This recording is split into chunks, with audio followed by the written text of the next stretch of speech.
Warga Semarang memperoleh fakta bahwa air hujan yang mengguyur kota mereka mengandung mikroplastik.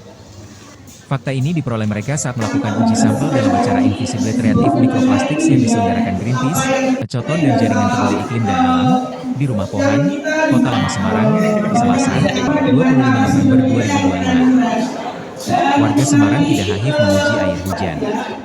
Mereka juga menguji beberapa sampel air yang dibawa dari rumah meliputi air hasil dimasak sendiri, air dari galon reverse osmosis atau RO, es batu balok, air keran, air dari hasil pemurnian atau water purifier.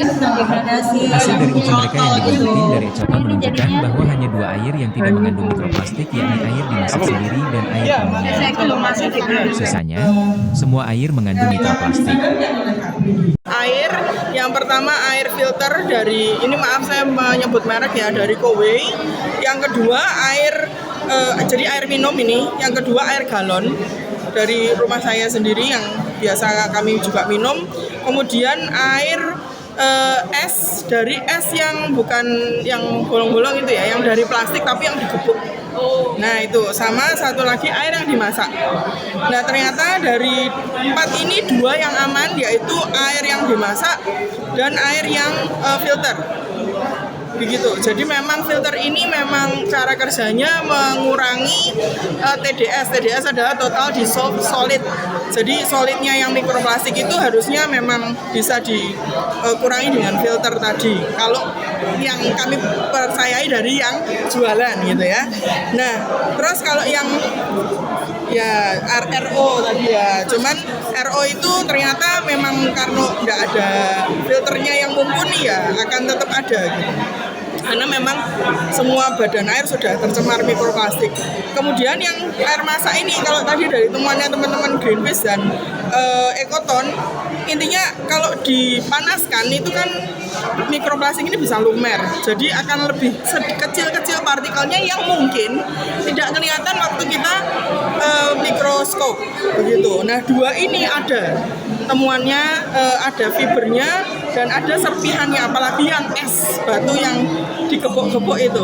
15 kota di Indonesia, dan kita menemukan Semarang itu nomor 4. Ada sekitar 13 sampai 14 partikel mikroplastik udaranya. Dan temuan terbaru hari ini kita menemukan di Mataram air hujannya itu mengandung sekitar 44 partikel mikroplastik, 32 jenis fiber, 12 jenis filamen. Ini harus dijadikan warning bagi masyarakat di Semarang. 1, jangan bakar sampah, kemudian kurangi penggunaan sampah plastik. Kemudian yang ketiga adalah jangan mangap saat hujan, karena hujan akan masuk dalam tubuh kita dan kita tidak ingin kemudian itu masuk dalam otak kita. Jadi himbauan kami memang perlu upaya atau effort dari masyarakat untuk kemudian yang menjaga dirinya. Apalagi kita juga menemukan di dalam tubuh ini terbaru ya di Jawa Timur, kita meneliti di darah Wispeker itu mengandung mikroplastik, kemudian di ketuban. Jadi efeknya tidak hanya di otak tapi di ketuban, di tempat yang paling aman bagi manusia yaitu rahim sudah terkontaminasi mikroplastik. Maka harus dimulai gerakan untuk mengurangi penggunaan plastik sekali pakai. Ada 2 langkah mitigasi dan adaptasi. Mitigasi terpencegahannya dan juga adaptasi kita harus survive gimana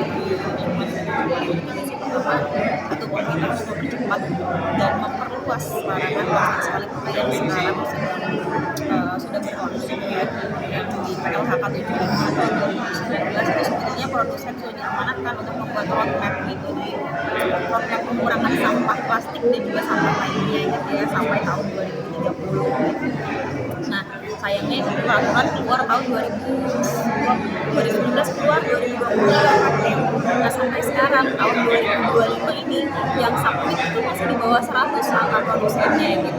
Sekarang teman-teman bisa cek gitu ya, BPS datanya ada gitu. Perusahaan manufaktur jumlahnya ada berapa? Kemudian perusahaan kita yang ada di Indonesia ada berapa? Horeca ada berapa? Karena 3 produsen itu yang diatur sebagai subjek dalam peraturan gitu. Tapi sayangnya masih di bawah angka 100 gitu. Jadi sisanya ini kemana kontribusinya gitu.